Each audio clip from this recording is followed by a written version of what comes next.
Olá pessoal, então aqui a gente vai dar continuidade, ao conteúdo anterior que era relacionado à diagonalização de matriz e de operador linear. Bom, então no caso aqui nós temos, verifique se a matriz A é diagonalizável. Caso afirmativo, determine duas coisas. Uma matriz P que diagonaliza essa matriz A e segundo, o cálculo desse produto, ou só o resultado, no caso aqui, que P na menos 1 a P, a gente sabe que isso aqui é igual a matriz D, que é uma matriz diagonal. Então vamos lá. Então, primeiramente nós temos aqui uma matriz A, 3 por 3, aí a resolução. O que a gente vai fazer? O objetivo é encontrar os autovalores, na sequência determinar quem? Os autovetores. Aí se esses autovetores formarem uma base do, no caso aqui R3, porque a matriz tem ordem 3 por 3, bom, então tem que ser uma base do R3. Então a gente sabe que caso os autovalores sejam todos distintos, automaticamente a gente sabe que a matriz ela vai ser diagonalizável pelo fato de que os autovetores vão ser 3 autovetores linearmente independentes, portanto uma base. Então vamos lá, resolução. A menos lambda I, então a gente subtrai da diagonal principal o lambda. O polinômio característico é o determinante desta expressão aqui, A menos lambda I. Então nós temos aqui, podemos fazer a regra de Sarros. Então no caso nós temos aqui, esse aqui seria o polinômio característico da matriz A, nós temos aqui. Bem, aqui nós temos várias formas da gente calcular, no caso aqui, as raízes, tá? Mas eu posso comentar aqui algumas opções. Mas nesse caso aqui, eu reescrevi esse polinômio desta forma aqui, certo? E a partir daí você vai lá e faz o quê? E aí fica mais fácil de você encontrar. A questão é como é que faz essa passagem aqui. Então procurem lá no conteúdo de cálculo, cálculo 1, como é que a gente encontra raízes de polinômios, ok? Tá? No caso, usa Brio-Ruffini, no caso, certo? Deixa eu fazer um comentário rapidamente aqui, Quais são as possíveis raízes desse polinômio, por exemplo? Tá? Primeiramente, a gente consegue observar que o coeficiente do maior grau é menos 1. Sempre vai ser menos 1 ou mais 1. Então, isso aqui praticamente não vai influenciar nas possíveis raízes, e sim somente o termo independente, o 16 aqui. Tá? Então, no caso aqui, quais são as possíveis raízes? Você pega todos os divisores do 16, tanto positivo quanto negativo, ou seja, mais ou menos 1, mais ou menos 2, mais ou menos 4, mais ou menos 8, mais ou menos 16. E dividiria por todos os possíveis divisores do coeficiente do termo de maior grau, que é o menos 1, mais ou menos 1. Então, lógico, se você pegar todos os divisores desse 16 pelo menos 1, pelo mais ou menos 1, vai dar no final os mesmos divisores do 16. Tá? Então, nesse caso aqui, quando você tem um polinômio característico onde nós temos aqui sempre vai dar menos 1 ou mais 1, para a gente saber quais são as possíveis raízes, somente você olha para onde? Para o termo, aqui, ó, para esse cara bem aqui, tá? Para, no caso aqui, o número 16 aqui, para este número, tá? O termo independente.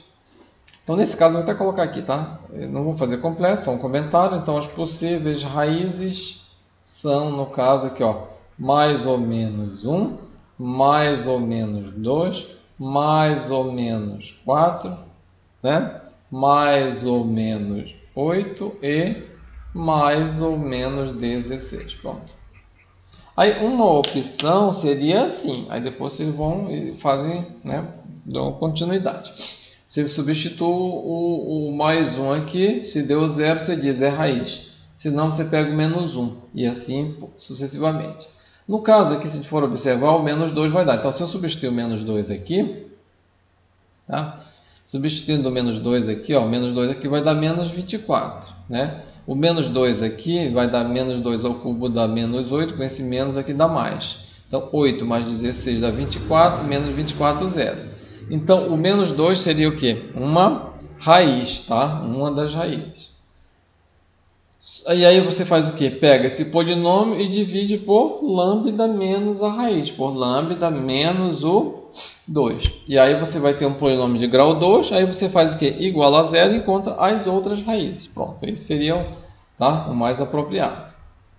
Ok? Então pegue o material aí e dê uma olhadinha nisso daí. Mas como eu coloquei aqui o polinômio de uma outra forma, só para a gente enxergar o que? Que a gente tem uma raiz que é 4 e aqui a raiz também é quanto? Menos 2, só que no caso são duas. Tá? Só para ficar claro que seriam duas.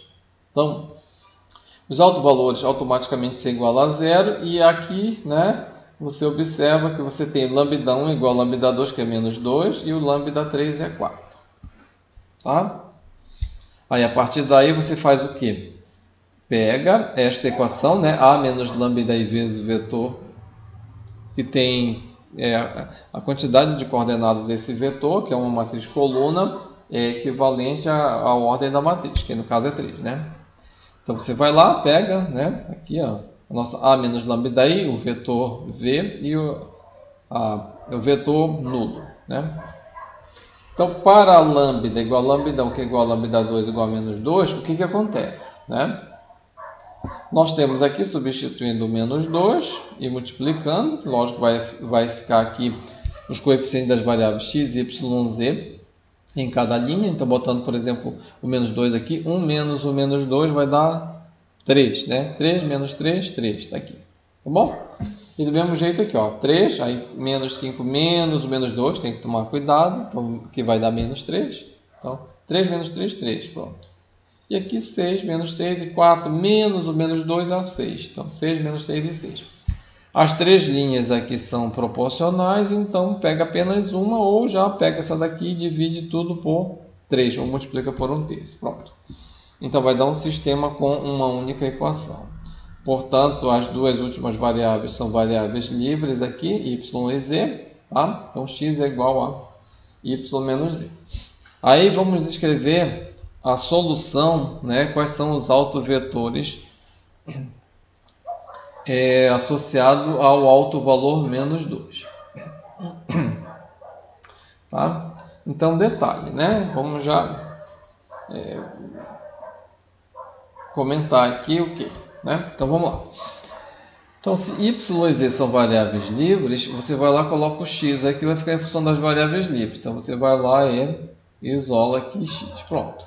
Como são as três variáveis, y e z variável livre, e nós temos x esse valor. Tá bom? Então vai lembrar que uma variável livre pertence aos reais asterisco, porque o vetor nulo ele não faz parte, só tomar cuidado, tá? Ou z pertence a reais asterisco, tá? Coloca um ou porque não pode ser os dois ao mesmo tempo. Se eu colocar os dois, né? Tá? Uma hora pode ser o zero esse aqui e outra vez esse, tá bom? Não pode ser necessariamente os dois nulos, mas um pode ser. Se um for, o outro não vai ser. Tá. Isolando aqui no caso o y, separando melhor o y do z, o y vai ficar assim e o z desse jeito, certo? Ou, né, você colocando o y e o z em evidência, tá? Você tem aqui. Mas daqui já daria para você colocar direto. Mas olhando essa segunda opção, ou essa segunda melhor, ou a terceira, você consegue observar o quê? Que este vetor aqui, ó, 1, 1 e 0 e menos 1, 0 e 1, esses dois, né, seriam dois autovetores associados a quem? Ao autovalor aqui, ó, menos 2. Tá bom? O que significa isso? Que para o autovalor lambda igual a menos 2, nós temos esses dois vetores que formam o chamado autoespaço. Quem que é o autoespaço? Se você verificar qual é o subespaço gerado por esses dois vetores aqui, vai ser justamente isso aqui. Tá? Só que alguém vai perguntar, mas tem o asterisco aqui. É verdade. Então, se eu tirar esses dois asteriscos aqui, aí significa que aqui eu vou ter um espaço vetorial, que é o chamado autoespaço. seja, isso daqui são todos os autovetores, tirando o asterisco, ou seja, incluindo o vetor nulo, aí a gente chama de autoespaço esse conjunto aqui, que é um subespaço vetorial. Tá bom? Cuja dimensão aqui é igual a 2 variáveis livres. Tá bom? Isso aqui a gente vai ver na sequência, né? Então pronto, né? Então o que a gente consegue observar? Né? Que para lambda igual a lambda igual a menos 2, nós temos dois autovetores. Tá? Ele vai dizer, então toda vez quando eu tiver uma multiplicidade aqui vai ser igual? Não, isso depende. Tá? Então vamos lá. Lambda igual a lambda 3 igual a 4. Substituindo aqui na mesma expressão, nesta aqui, tá? O 4 aqui vai dar menos 3 e 3, e assim por diante. Então eu já vou colocar aqui direto. Aí faz o devido escalonamento, a gente chega bem aqui. Aí o que a gente conclui? Que z é variável livre. Tá? Então você vai lá, isola y, substitui aqui e nós temos, né, esse valor para x. Então o valor de x é z sobre 2, o valor de y também e o z é variável livre. Pronto. Colocando aqui, ó, eu preferi atribuir o valor para z igual ao vez do valor 1, que daria meio, meio e 1. Né? Eu preferi colocar o valor 2, pelo menos aqui daria 1, 1 e 2. E a gente não trabalharíamos com fração. Tá? Então nesse caso aqui a gente verifica que P, né? P tem o que? Quantos autovetores? 1, 2 e 3. Quando a gente fala 3, são todos aqueles que geram todos os vetores, autovetores associados a cada autovalor. Então, esses dois aqui são suficientes para gerar todos os autovetores associados a menos 2. E este aqui é um vetor que ele gera todos os autovetores associados a lambda igual a 4. Então nós temos 3 autovetores. E aí detalhe, né? Tá? Como esses dois autovetores foi de propósito, né? Foi colocado ali que nós temos duas variáveis livres, esses dois são linearmente independentes entre si. Tá bom? Aí você tem que saber se esse terceiro é LI aos outros dois, para que forme o quê? Uma base. Mas isso daí a gente já sabe, né? A gente já viu uma propriedade que diz o quê? Quando a gente tem autovetores associados a autovalores distintos, esses autovalores, ou melhor, esses autovetores são LI. Então, esse aqui é LI a este e a esse aqui, lógico.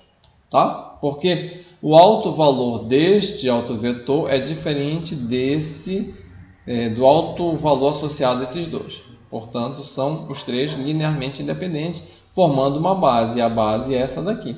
Tá? V1 vai ser igual a quanto? Aí só tomar cuidado, né? Se a gente pegar, por exemplo, colocar nesta ordem aqui, ó, o P, ó, o vetor V1, o vetor V2 aqui, né? E o vetor V3 aqui nessa próxima coluna, tá? Aí vai ficar nesta ordem quem? Aqui o lambda 1, lambda 2 e o lambda 3 nessa ordem. Se a gente troca a ordem, né? Esse cara aqui troca para cá e esse para cá, né? Troca aqui, ó, né? Inverte, tá? Aí você faz a devida inversão aqui desse menos 4, menos 2 com o 4, quer dizer. Bom, então nesse caso aqui não há necessidade de você fazer o quê? Esse produto matricial, ou seja, encontrar a matriz a inversa da P e fazer o produto dessas três matrizes. Você sabe que já foi demonstrado isso, sempre vai dar uma matriz diagonal. Tá bom? Ou seja, tá? Portanto, A é diagonalizável. Como assim diagonalizável? Você consegue determinar uma matriz P que você multiplica à direita, que é esta aqui, a inversa dela à esquerda, e a resultante vai dar uma matriz diagonal. Isso que a gente chama de matriz diagonalizável. Ok? Tá, então vamos pegar mais um exemplo, mas de propósito a gente vai fazer o seguinte. Tá? Essa matriz aqui, uma matriz B, uma outra matriz totalmente diferente da matriz A. Tá? Eu vou ter aqui, né, B menos lambda I. Mas um detalhe, né? Interessante, ó. Olha o polinômio característico aqui. É o mesmo. Mesmo? Aconteceu, tá? Mas a gente fez de propósito para que a gente consiga observar o seguinte, que os autovalores são óbvios que vai dar igual a quanto? São os mesmos, né? Você vai lá igual a zero, dá aqui igual a zero e encontra os mesmos autovalores. Mas a partir daí você vai lá e substitui aonde? Os autovetores, né? B menos lambda I V. Então, nesse caso aqui, o que nós temos? Substitui primeiramente o menos 2 nessa expressão, certo? Aí você tem isso aqui. Aí o que você conclui aqui? Que o z aqui é 0, substitui aqui, e o x vai ficar em função do y, ou seja, y é variável livre. Porque nós temos o que? Uma equação aqui, duas. São duas equações, visto que essa daqui é múltipla dessa, então a gente pode esquecer, suprimir esta.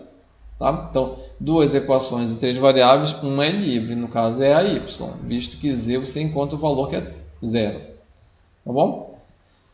Então, colocando aqui z igual a 0 e x igual a y, nós temos aqui esse V1, que lá para aquela questão A, nós temos quantos autovetores aqui associados ao alto valor lambda igual a menos 2. Quando eu falo quantos, quantos vetores teria a base que gera o alto espaço, tá? Que seria, no caso aqui, apenas um, tá? Mas são infinitos vetores associados sempre a um certo alto valor. Você tem infinitos autovetores. Mas quando perguntar quantos, ele quer saber quantos formam a base do alto espaço, tá? Do alto espaço associado àquele alto valor. Tá bom? Então, no caso, apenas um. Então, para esse alto valor, lambda1 igual a lambda2 igual a menos 2, nós temos apenas um autovetor associado a ele. Então, nós temos para agora lambda igual a lambda3 igual a 4, substitui aqui, né? Z é a variável livre, porque esta última equação aqui é igual à anterior. Então, nós temos duas equações, esta é a variável livre. Então, x e y não são livres. Você vai lá e encontra o valor do y aqui e o valor do... Substitui aqui o valor do z, né? E deu 0. Tá? Coincidiu. Então, nós temos aqui, V é esse cara aqui, ou de forma, vamos dizer assim, a base do alto espaço associado ao lambda igual a 4 aqui, tá? É esse vetor aqui, V3, ok? Então, assim, o P, né, o conjunto P de autovetores, no caso aqui seria formaria uma base, mas isso aqui não forma uma base de quê? Não forma uma base do R3. Dois vetores não formam. Como P possui apenas dois vetores, são necessários 3, então B não é diagonalizável. Tá bom? Então é isso aí.